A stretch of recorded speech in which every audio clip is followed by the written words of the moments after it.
গাজীপুরের শীর্ষ সন্ত্রাস কেটু মিজান তার গডফাদারের নাম সব বলে দিছে। তার কথাটা শুনেন আপনারা। টাকা পয়সা দিয়ে মারতে বলে, কিন্তু আমরা মারতে না যাই, আমাদের ভয় লাগে। আমার হাত থেকে দাউরা নিয়ে আমার ডাকাতি সরাই দিয়ে আরিফের নিজে ঘুমাইছে।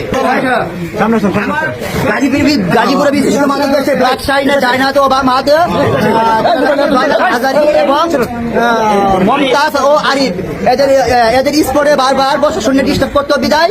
এই জন্য আমাদেরকে কিছু টাকা পয়সা দিয়ে মারতে বলে, কিন্তু আমরা মারতে না যাই, আমাদের ভয় জায়গাছে।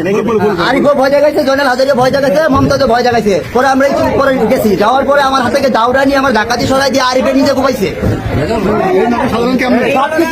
হাতে হলো ব্ল্যাক শাইনের মমতাজের আর হইলো জয়নাল হাজারি। তাদের নামে একাধিক মামলা, কয়েকটা মার্ডার মামলা আছে, অস্ত্র মামলা আছে, অস্ত্র দেখছি অস্ত্র দেখছি। আমি ছিলাম কিনা আমার হাতে কিন্তু আমার হাতে অস্ত্র থাকে তাহলে আমার সাজা হোক।